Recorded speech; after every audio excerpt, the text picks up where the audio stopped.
Hi Martin, how are you doing? Very well, thank you. How are you doing? Yeah, not bad, thank you. Not bad at Good. all. Thank you for joining me for this latest Good Enough chat. Um, it's a really important story that you've got to tell. And I am really pleased that you have chosen to give up your time and to have this discussion because that's what this entire initiative is about. It is about um, trying to help encourage men to open up about their real life mental health experiences. And I think you and I both know from our own experiences that hearing somebody else that has similar career path to you, has similar interests to you, hearing somebody else talk about this stuff can make a real difference Mhm. in helping other people to find some sort of positive, proactive things that they can do to help themselves. So really appreciate it. Thank you for having me. It's our pleasure. Awesome. So let's first of all, if you don't mind, give me your blind date style, vital statistics. What's your name? Where'd you come from?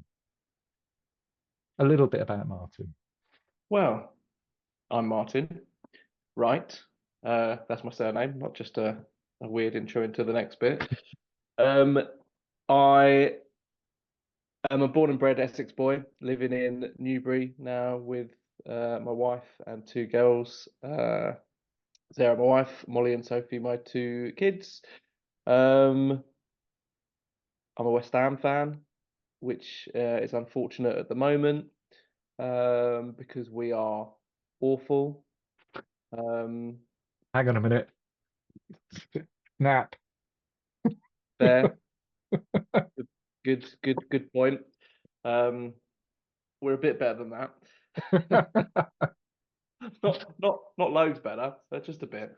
Um, and yeah, I'm 38, soon to be. I think I'm 38. Yeah, I'm 38. Be 39 in March. Um, and yeah, they're my vital statistics. 34-inch waist. Let's stop there. Yeah. It is interesting. Yeah, so you had to check yourself that you are actually 38 then. That didn't happen to me until I was 43 and I was asked how old I was going to be at my next birthday and I was like, is it hang a minute, when was I born? Doing the mental arithmetic, I think yeah, I'll be 44 on my next birthday. That's fine, yeah.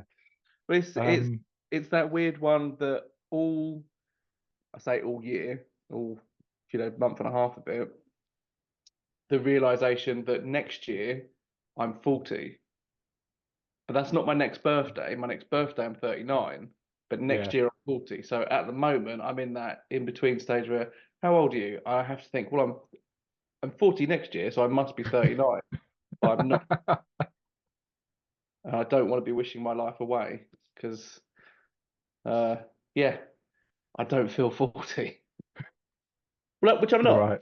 Right. I don't, if it's any consolation, I still don't feel like an adult. And, my birth certificate would suggest otherwise, by some margin.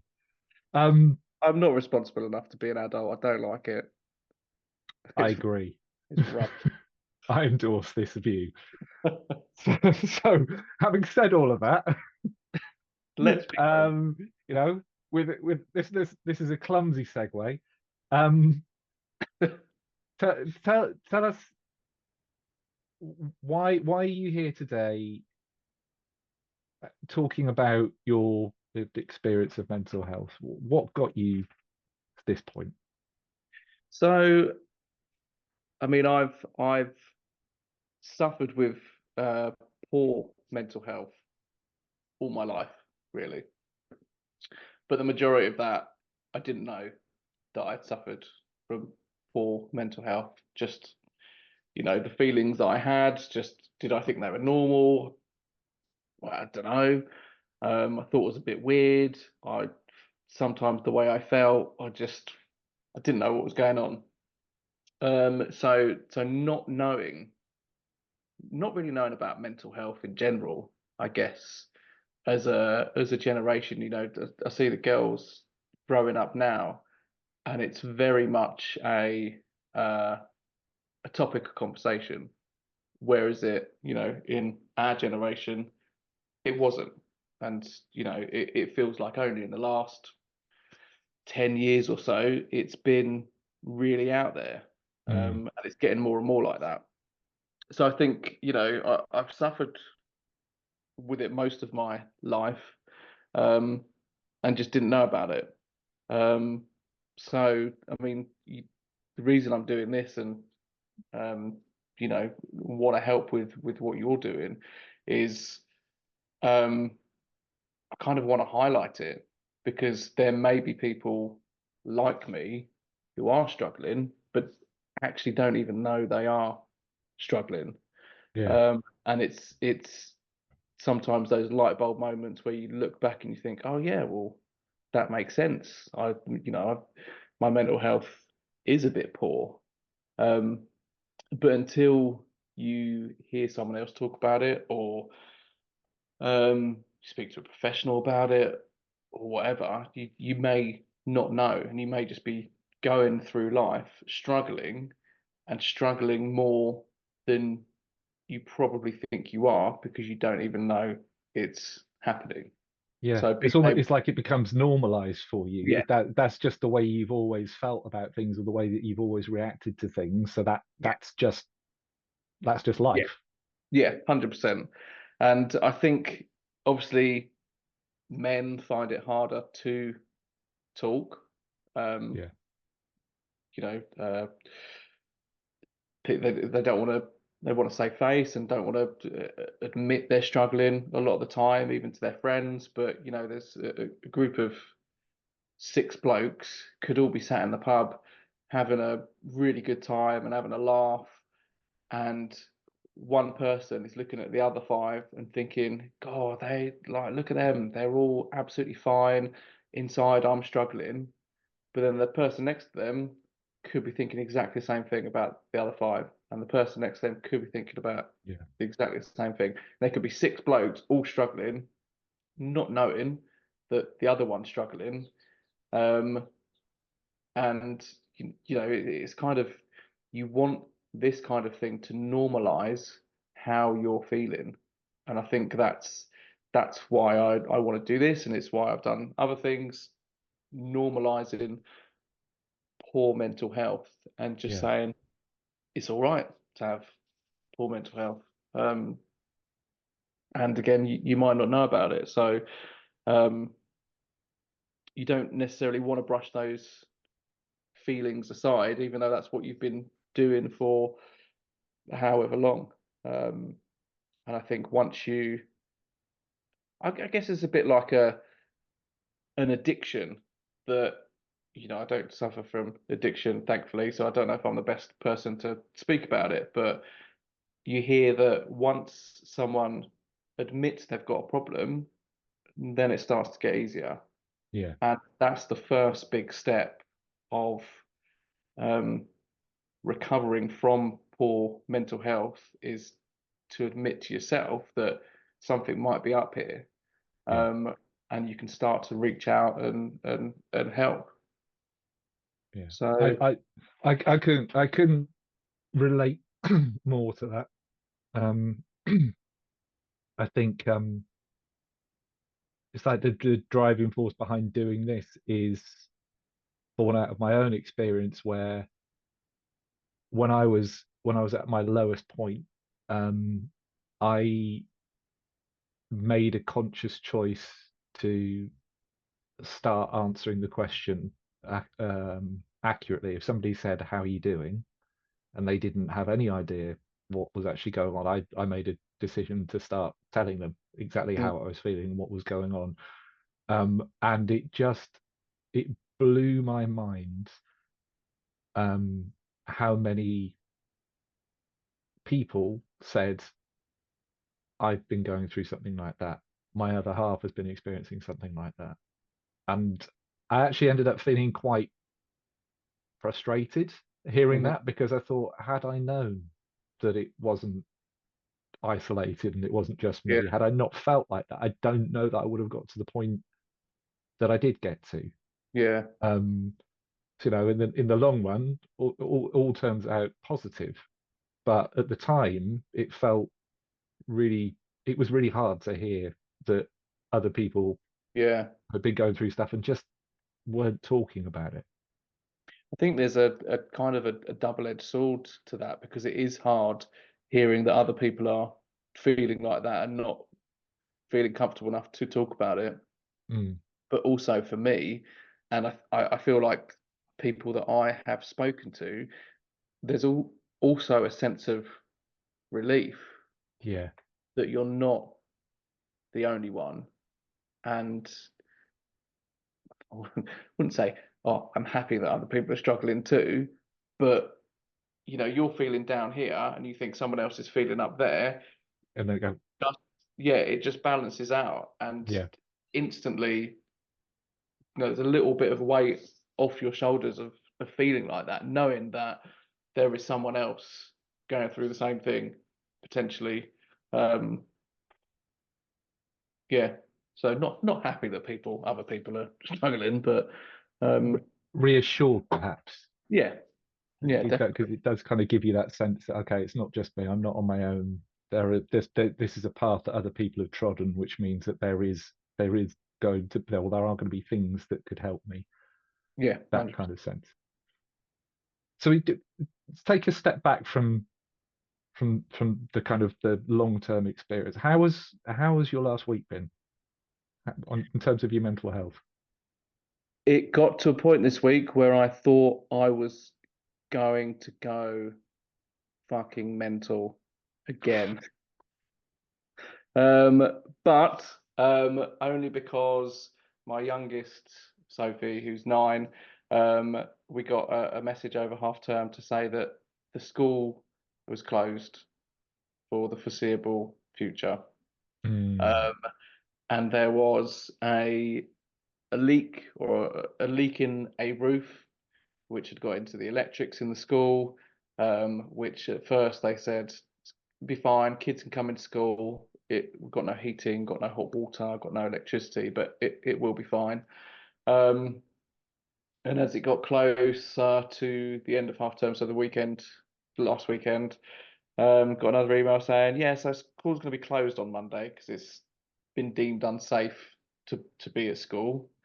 We're going to get together and work out some um, homeschooling or home learning uh, things for mm, the kids to do while we sort the school out.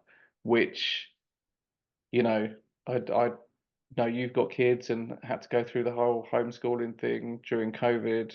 That was a dark time.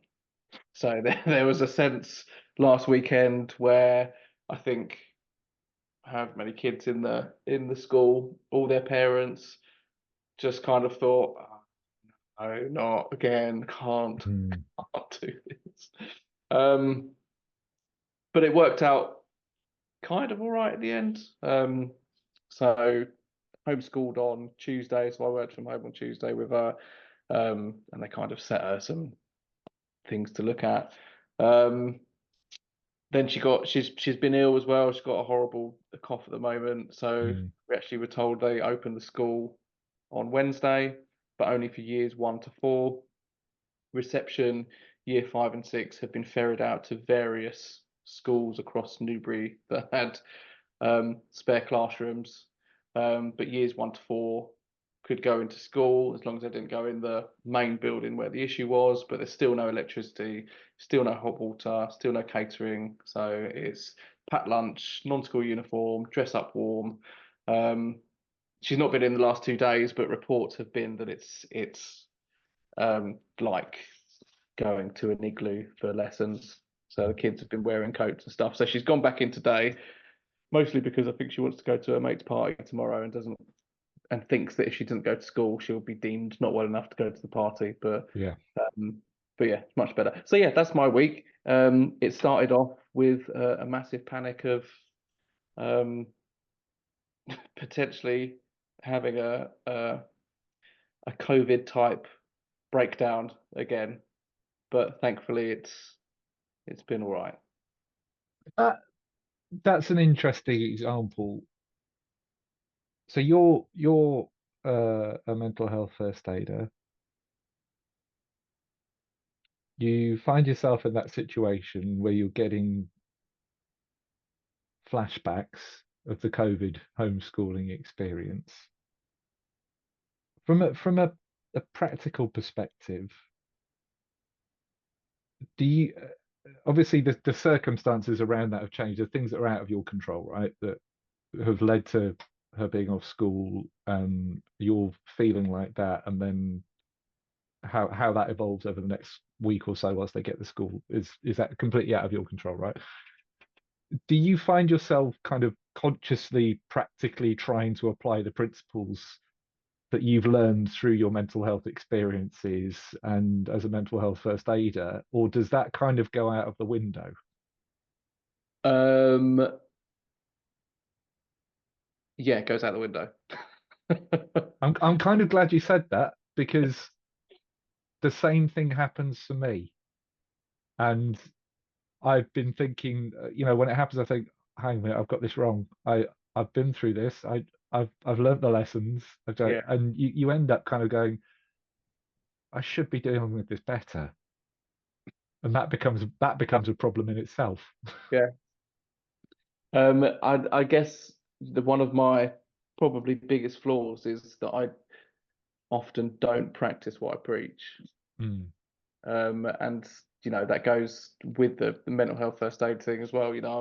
I'm not a mental health professional, but I've been trained to spot signs and signpost people to where they can get help. And I can do that, and I'm happy doing that.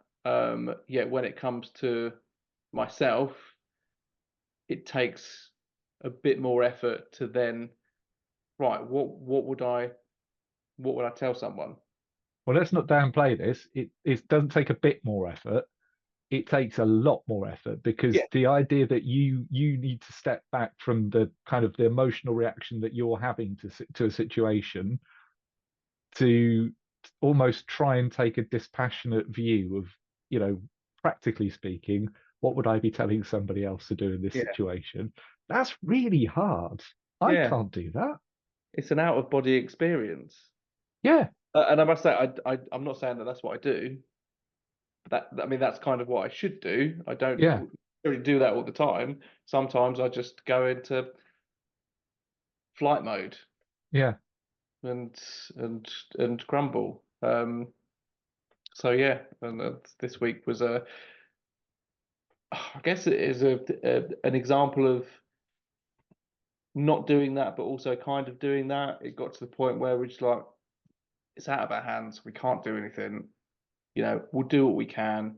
Um, the homeschooling around COVID, I think there was so much pressure put onto parents to keep up with their kids' education while they were still doing a job of their own, that it got to the point where people just didn't, because they having that kind of pressure was completely unhealthy. Yeah. Um, so yeah, it's kind of getting into the headspace of, as you say, there's nothing I can do about this at the moment. I'll do the best I can. At the end of the day, they're not going to go hungry. They're not going to, you know, be sleeping on the streets tonight. I'm doing all right, actually. There's a I'm not there's a but not not chipping in with a pun here, but good enough is good enough, right? correct. Yeah, exactly. And you're sometimes you have to be able to strip that idea right back to a pretty fundamental Mhm. baseline. It's not like, oh, they're only going to be able to have three diamonds this week because I haven't been able to, they can only go to Harvey Nicks on Sunday, or it's stepping right back and go, right, absolute worst case scenario would be this. Are we going to be in that position? No. Yeah, Okay, what's the next worst case scenario? And if you can, that's what I learned through CBT. If you can um, take at least a tiny step back, catastrophize it, and then go, right, that's not realistic. Hmm. And then if you can kind of start to rationalize it gradually, if you catch yourself doing that catastrophization in the first Yeah. place. And that's the trick, isn't it? That's is making sure that you realize that it's happening and you go, oh, okay, hang on a minute, I might need to start thinking about this slightly Yeah. differently. If you don't catch it, all bets are off. It can spiral very quickly, but And that's get that's very, the art. but yeah. Yeah. Okay. So let's go. Let's look back then at um your mental health journey and how that's evolved. I know that there's a lot of dimensions to this. So your choice of how you kind of guide us through that and share of as much of that as you're comfortable sharing with us, please. But yeah, how has where do you think it started and how has it shifted over time? So I think, I mean, in terms of how it shifted over time, my mental health kind of would start here as a baby, didn't know anything. And then, you know, just that. And as you get older, those peaks and troughs get bigger and bigger. And the peaks and troughs don't stop. I don't think they'll ever stop. But I think that that is normal Mm, for that to happen. I don't think anyone who has uh, poor mental health at any time goes down and then they're like, oh, well, now I feel a bit better. And it just keeps going at that level. So that's how my, I guess, life journey with mental health has gone, just completely all over the place. Um, and I feel like that is normal. mm, Whereas, people who do realize they have an issue, um, they want or they think that someone's going to be able to give them the answer to things getting better. And I think people have to be completely open and honest and say it it will get better, of course it will, but it also might get worse, and it might get better and then worse, and then better mm, again, and then worse, and then really worse, but then a lot better. Um, so I think that's my journey and a similar journey to a lot of people. Um, and that's normal. And that's what I want to kind of, doing things like this, I want to normalize that. I want people to think that that is normal. There are ups and downs mm, with life, even if you've got great mental health and you're not suffering, there's ups and downs in other things. Um, so I think in terms of like my history, I was um, always had a lot of pent up emotion and frustration. I was a happy kid, but when I wasn't happy, I was really really not happy, and I would mm, have bad tantrums. Um, and I guess the tantrums never really stopped and probably still haven't stopped, but I can now, as I've, grown up, can deal with them better. But I would say a tantrum as a kid to a tantrum as an adult is when I get angry now, I get really angry. mm, Um, and I know I shouldn't. And then that makes me feel worse that I'm angry when I shouldn't be angry. But it's that pent up, and it's got a lot better over the years since, I was um, basically opened my eyes that I had poor mental health and I could do things about it. But as I say, it doesn't stop. When I get angry now, I can still get really angry. mm, Um, and I think like a lot of, especially blokes as well, because they keep so much in, you keep so much inside that when you do blow, you really blow.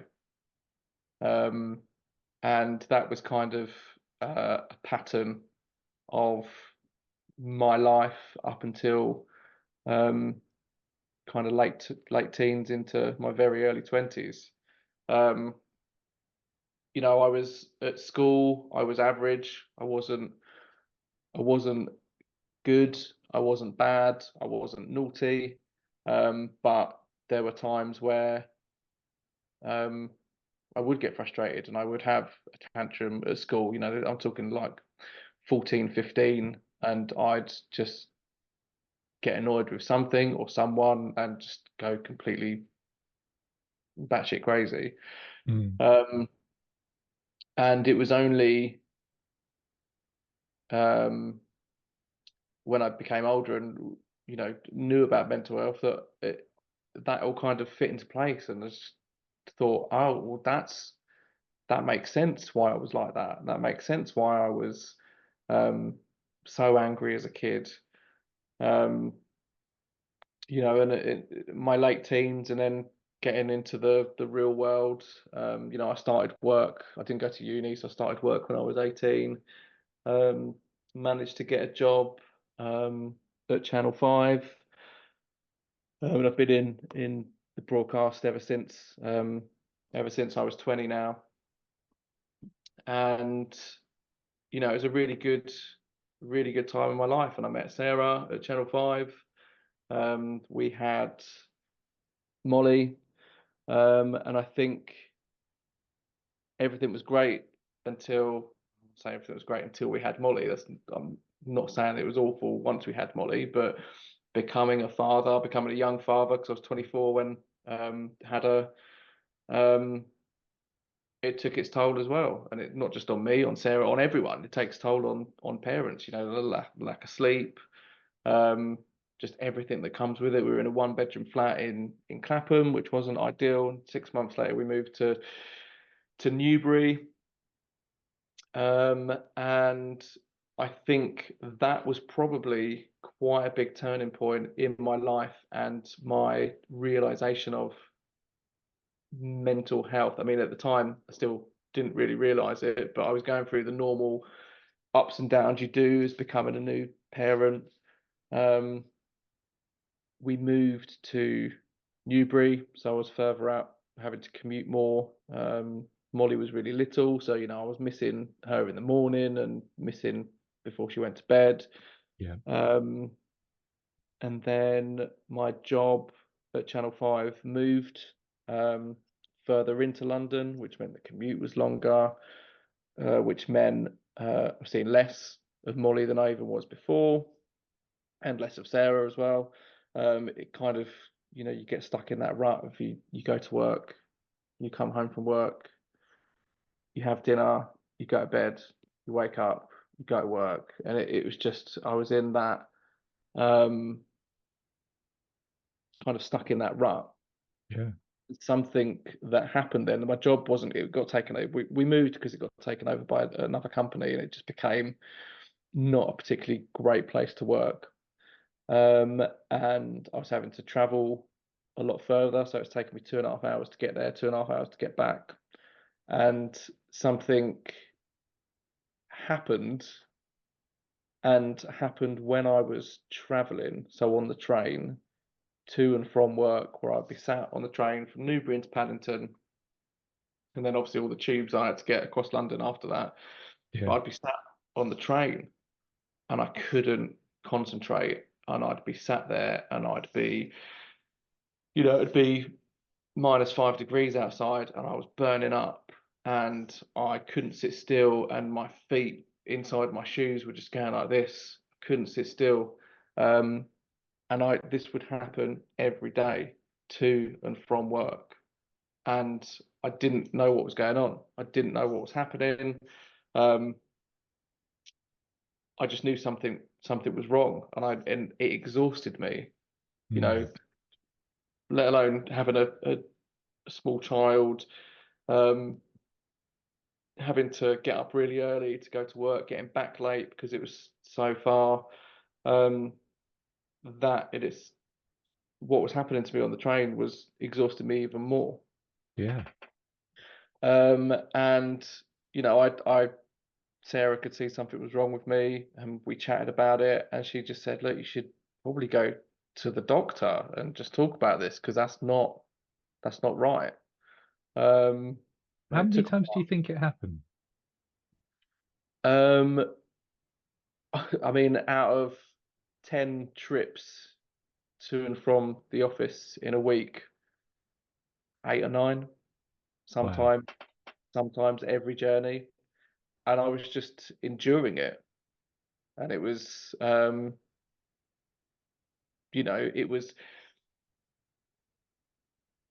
building up inside me. So then when something would happen at home, little arguments you have with um with your spouse, um would just turn into massive arguments, and I'd get really angry, and then I'd feel bad about getting angry, and then I'd get, you know, pissed off because Molly wasn't sleeping, or she'd be up in the night, and then I'd get angry, and it just wasn't good. Mm. Um so yeah, Sarah suggested I go to the doctor. I went to the doctor. Doctor was brilliant. Um, but he said, "You're having anxiety attacks." And I was just like, No, I'm not." He was like, "Well, describe what's happening." So I was describing what's happening. But, the feet thing was the big one. I just couldn't. I felt like I was wearing kid shoes, and Mm. my feet were just being completely squished. And he's like, "You're having an anxiety attack. Every time that happens, it's an anxiety attack." Um, and I think from that moment, I was just like, wow, like that's mad. I didn't think I had anxiety. I didn't think I had a trouble with it. Never have. But you saying that has pieced together that on the journey on the train. It's pieced together um, issues I had at school. Arguments with Sarah, arguments with my parents. Um, something just clicked and was like, shit, maybe there's something wrong. So, I was diagnosed with um, depression and anxiety. Was signed off work for 6 weeks. Was put onto medication, which I'm still on today to help kind of plateau me. Um, and yeah, I had 6 weeks where I just wasn't working, I wasn't traveling, starting to feel better. The medication was kicking in, starting to feel all right. I kind of decided that my job wasn't worth the stress. I wasn't enjoying it anymore. I'd always enjoyed it. I worked with amazing people at Channel 5. I met Sarah there, um, but I wasn't enjoying it. And if I'm spending that much time on something I'm not enjoying, why am I doing it? So I made the Yeah. decision to, when I went back in, I would hand in my notice and go and try and find something else. Unfortunately, the week before I was supposed to go back, Sarah's mum um, died suddenly, and it was, completely out of the blue. And um, I was the one that found her, Mm. and it was, I can't describe that feeling. It's when your heart just sinks and it just drops. Whether you're on a roller coaster or something, and it was that, but it was just, yeah, something I've obviously never experienced and would never want to experience again. I want anyone to experience again. Unfortunately, people will. But it was horrible and kind of set me back a little bit. But in terms of pent up emotions and frustrations, I had to be strong for Sarah then, Yeah. because she'd just lost her mum. And I felt like I can't. What I'm going through now is nothing in comparison, even though I was going through stuff. Um, Sarah was my number one priority, so I was keeping a lot of that inside me. Um, and yeah, so that happened. I ended up going back to work, handed in my notice, got a new job, which was in Hammersmith, UK TV, which was a lot closer. It was a lot easier. Um, and then just life happened, and life happened um, after Evelyn passed away. Transpired that she had a heart condition, which we then found out that Sarah had inherited. Then she had to go in for surgery to have an ICD, internal defibrillator fitted, and pacemaker, just to cover her because it was a hereditary heart thing, as did her sister. So I had to take a couple of weeks off at UK TV because she just had heart surgery, which they were fine with. It was absolutely fine. I was only there on a maternity cover anyway, so I was only there for a total of 9 months. Mm. Supposed to be there for a total of 9 months. 9 months. They mucked up her surgery, so she had to go back in and basically have it redone. And I just said to them, look, I can't do this. I've got to put Sarah first. I've got to look after her. I've got to look after Molly. Can we just end my maternity cover? And they were brilliant.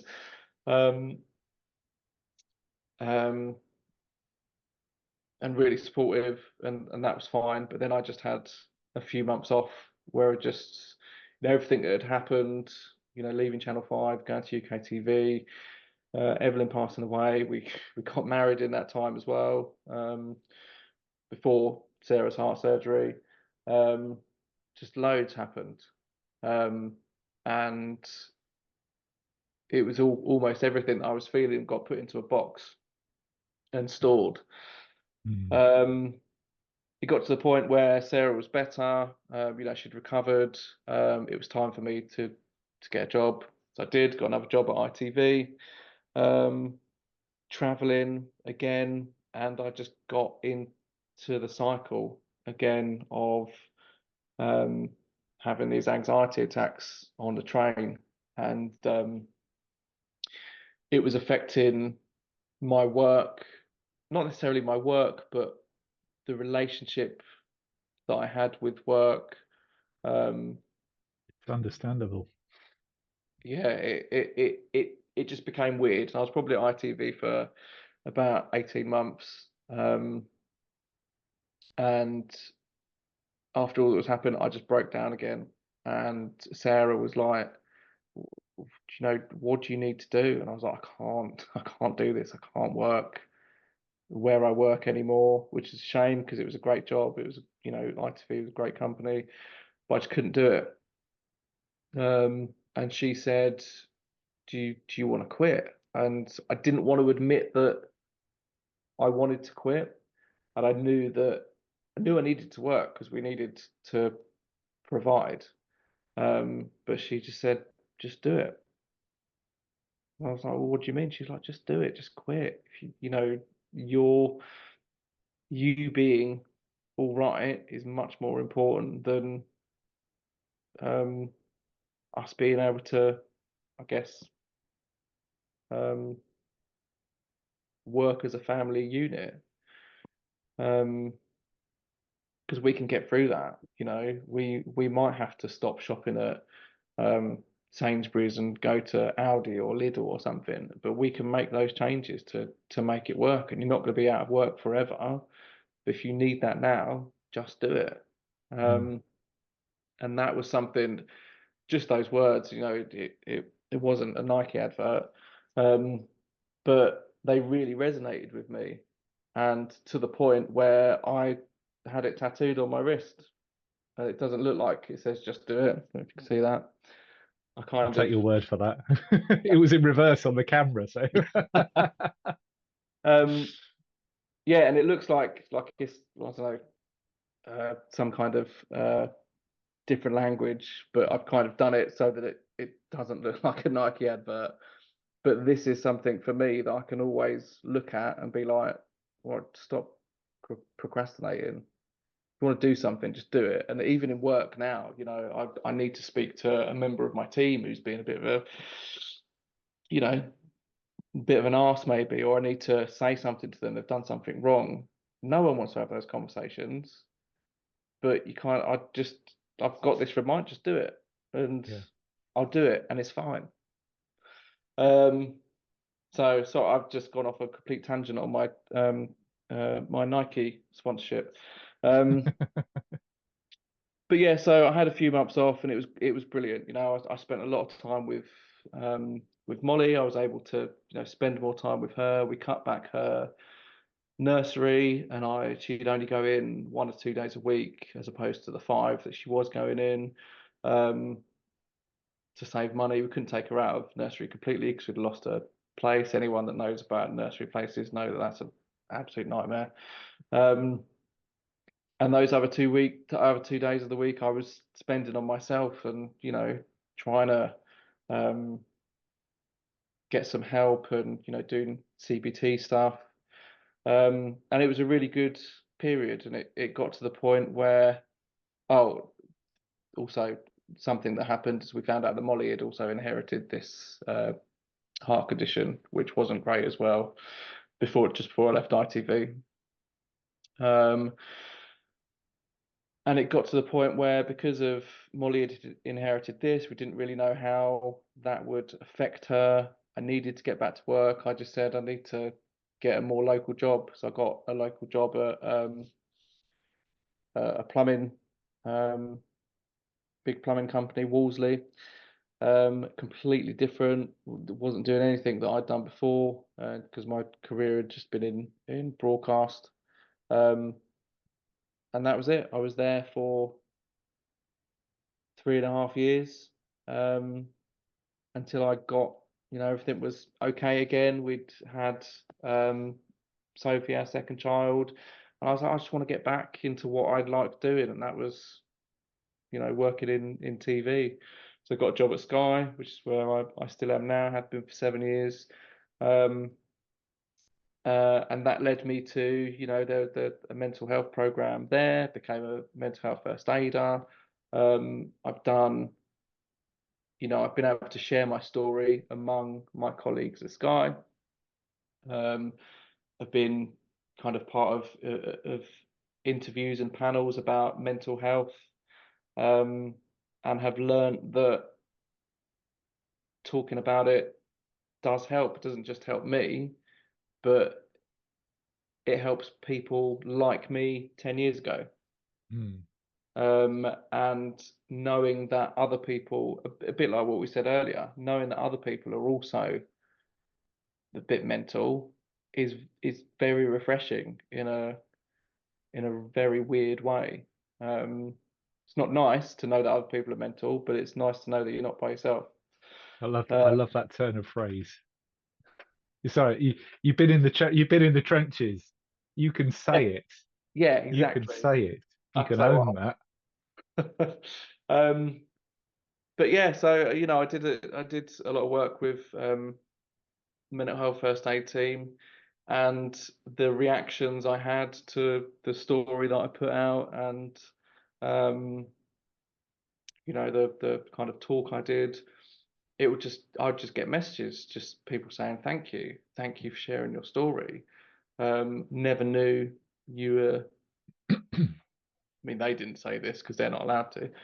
They didn't say never knew you were mental, but it was never knew you were going through that because like I've always done in my life, I've suppressed it, and I'm Mm. very happy. I'm quite loud, annoyingly sometimes. Um, but people don't expect that of me. But that is um, it's just a facade, and I still do it when I'm feeling a bit rubbish. I'll try and make a joke or I'll try and be funny because it's a coping mechanism to how I potentially feel inside. And I'm much better now, but I still do it. And people have no idea what's going on inside, what I've been through. Um, but if I'm doing that, other people are doing that. Yeah, They're and they bound to be. don't even know they're doing it. Exactly.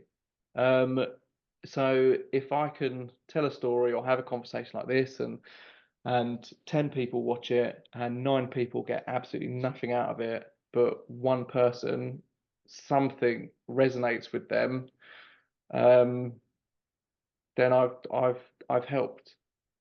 And if they can Yeah. then go on from that and help someone else, or seek help themselves, or just even the realization for them that they might be having issues, then great. And that's, in a roundabout way, why I wanted to do this. Well, why I was happy when you asked me if I would, more than happy. Um, I can't, I've got past the stage of people, of caring about people, whether people think I'm a bit mental or not, because I know it helps. And I've had feedback from people to say, thank you. And, because of hearing your story, I think I need some help. Can you Mm. put me in the right direction as a mental health, mental health first aider? I've got the tools to be able to point them in the right direction. I'm not going to make them better, um, but I know that there are things out there that will help them. That, I mean, what's I think really striking about your experience of mental health is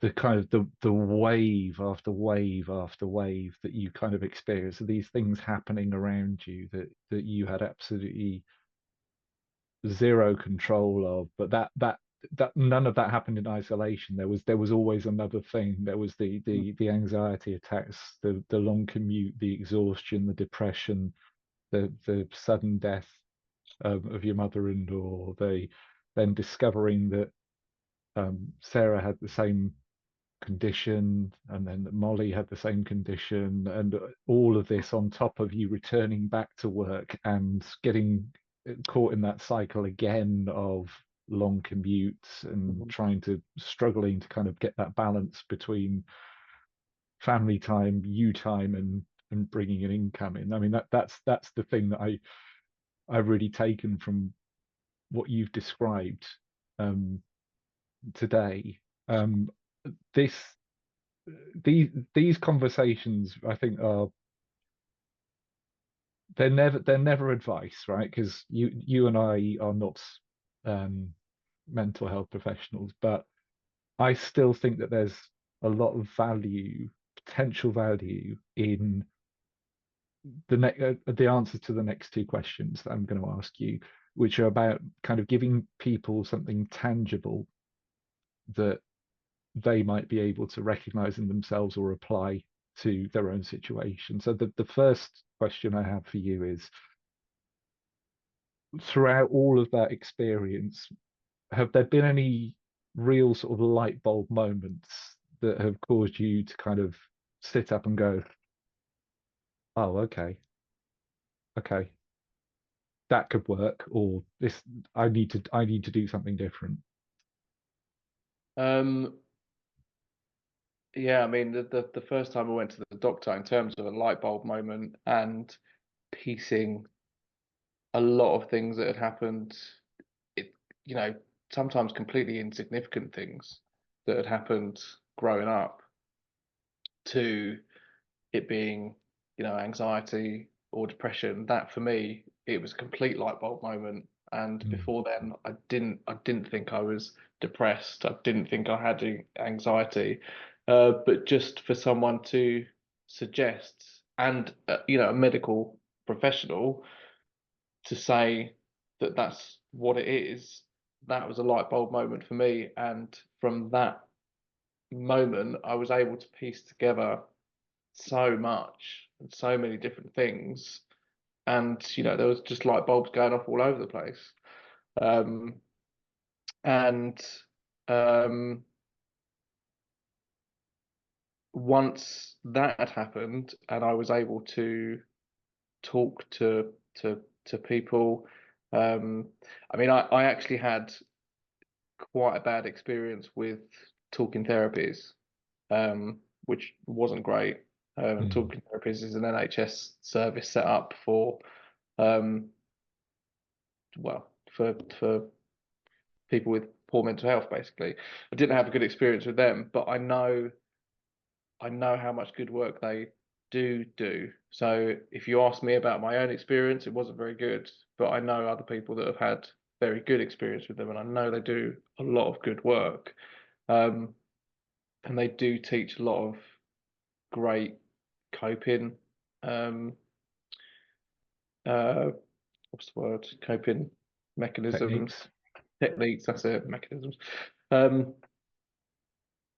that do help. And, I do use a lot of those now, and breathing is one. And obviously, everyone should breathe because they'll die if they don't. But in terms of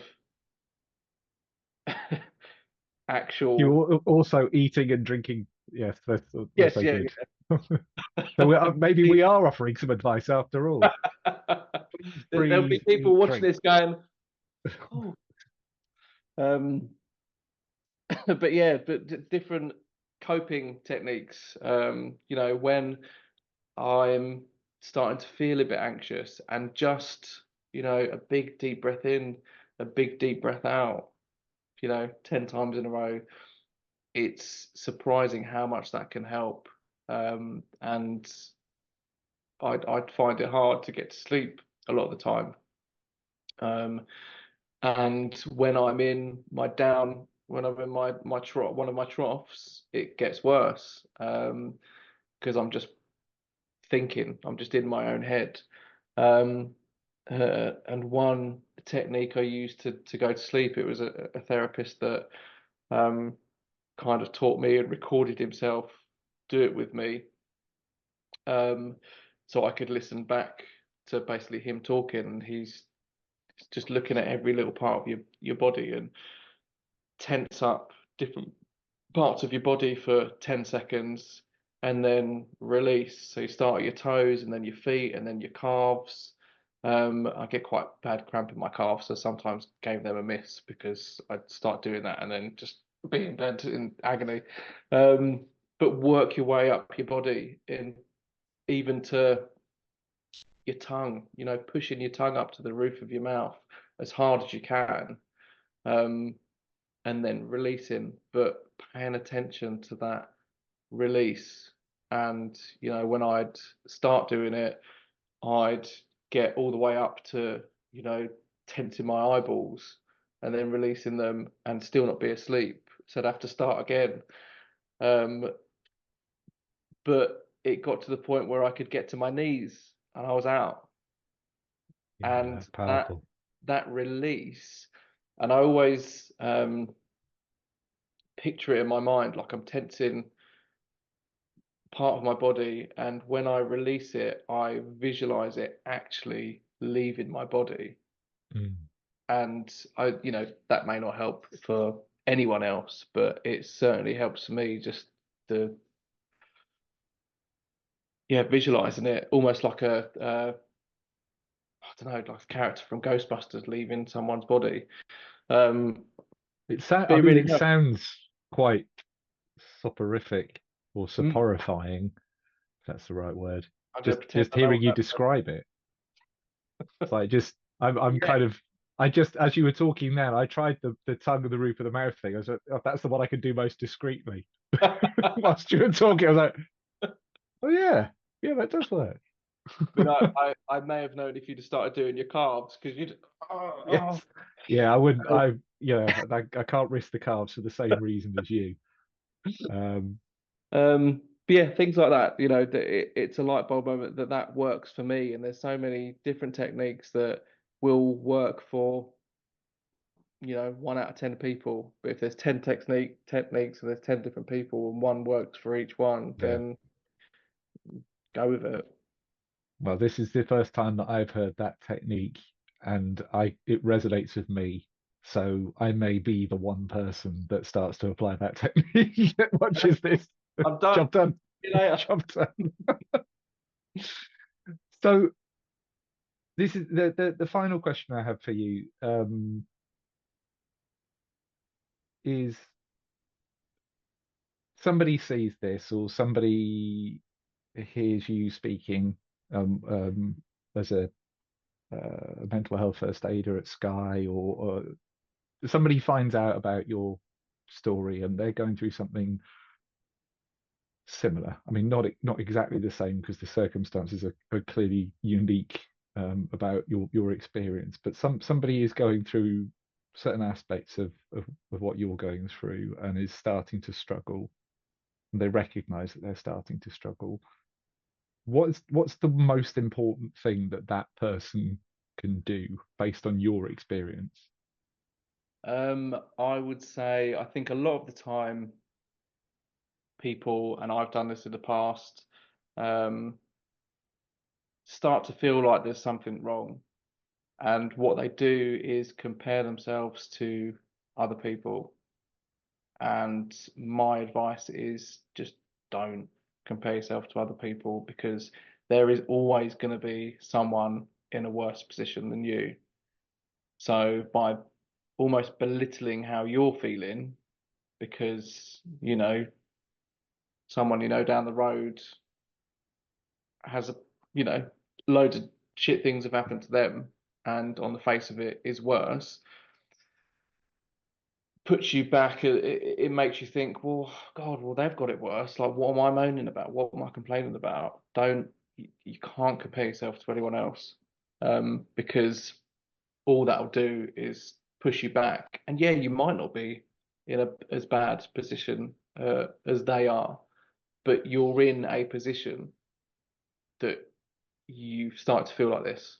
Um, Mm, and by comparing that to someone else, belittling your own feelings pushes it further down the road, and it's harder to make that first step.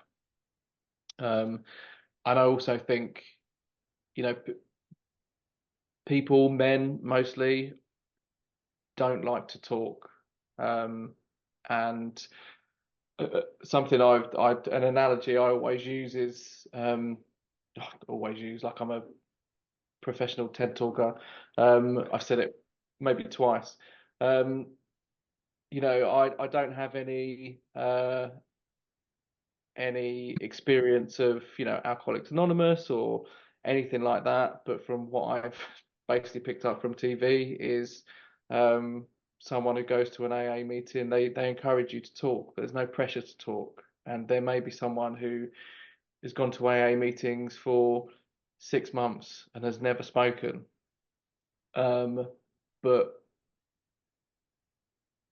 at one point, they they will.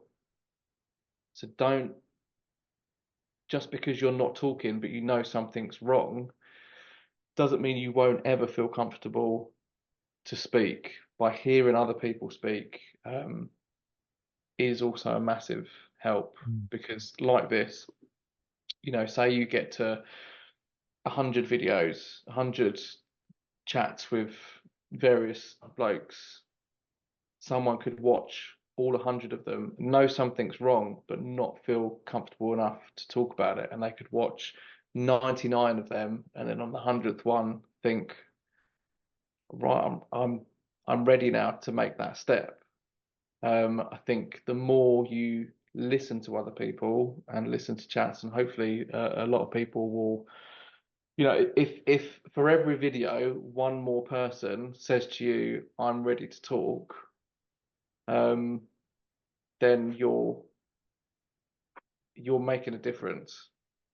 mm. And if by the next time someone else wants to talk, brilliant, then the next person will hear them talk as well. And then someone else will want to talk, and the next person will hear Yeah. them. So I think listening to people speak as well is important. If you think there's something wrong, honestly, watch these videos, because you there will be a light bulb moment for someone. And it might not be everyone, it might not be straight away. And as I say, it might take 100 videos, but there will be a light bulb moment where you'll just think, shit, I need to do something about this. And whether that's just not necessarily doing a live recording video, but just talking to you or talking to me. Like I've not got a problem with if anyone watches this video and they're not ready to do a recording, but they just want to chat, you know, just reach out to me, reach out to Yeah. you, and reach out to someone else who's done a video and just say hi and just say, we got a minute to chat. Um, Or even still that reach out to a partner, reach out to a colleague, reach out to a friend. The most important outcome of somebody seeing any of these videos is that it gives them a different perspective and a chance to start doing something sort of positive to help them help themselves. yeah, And absolutely, if you anybody has watched this video or any of the other chats, um, and wants to come forward and will be interested in sharing their story, that'd be brilliant. Absolutely would love to hear from you. Um, Martin very kindly has offered to lend an ear as well if you want to speak to him, if you want to contact him. I'm probably through LinkedIn would probably be the best thing to do because you're quite easy to find on LinkedIn. But yeah, if you want to ask Martin about his experiences, that's cool. And I think most of the other people that are being interviewed for these chats, they'll be just the same because they're all coming at this from the same place. But the most important thing I think I take from what you've just said is just don't don't put up with it. Don't just sit there and think this isn't bad enough to warrant talking about it. Don't sit there and think I don't matter enough to do anything about this. Just mhm, find somebody to start having those conversations with, because yeah, the feeling that you can get by talking about this stuff for the first time is like the weight going from your shoulders sometimes. yeah, You feel lighter hmm because you're not carrying it around. You're not sort of slumped over trying to just carry this extra stuff that nobody else can see. And that's the kind of the key message I think that is going to come through every single one of these discussions. Just you're not on your own. People do want to help, but they can only help if they know that they need to help. hmm And it's not always obvious, as you said yourself. You're perfect. You're absolutely bang on. You sit with half a dozen blokes around a table in a pub, each one of them feeling utterly awful, and all of them assuming that everybody else has got it all sorted. That that is pretty much the best description I think I've heard in a long time about mm, the state of men when it comes to mental health. yeah, It's totally relatable, um, and it doesn't have to be like that. yeah, Um, absolutely. Martin, I just wanted to say thank you, personally, but on behalf of anybody else that has watched this conversation all the way through. Thank you for being so generous with your time, with your openness, your transparency, and sharing your experiences. It's powerful, and I'm very confident that this is going to help somebody somewhere who we may never know, Yeah, never find anything about. It's going to help somebody somewhere yeah, to start rethinking what they can do to help themselves in a constructive way, to be happier and more contented in their life. So thank you so much. It means a huge amount. thank you very much Um, for having me. it's my pleasure. My pleasure. So draw this to a close now. Um, if, as I've just said, if you would like to get involved in one of these conversations, please drop me a message on LinkedIn. It's definitely the best place to get me. Very, just look out for the guy with loads of badges all over his profile, and I may even explain those to you one day. But yeah, if you'd like to get involved, or you know somebody that either would benefit from seeing this conversation or might want to get involved themselves, please pass this video on, let them know about it. We'll be back again soon with another Good Enough chat. But in the meantime, if you have any questions or if you want to contact Martin or myself, please feel free to do so. And we'll see you again soon. Thanks. Thanks very much.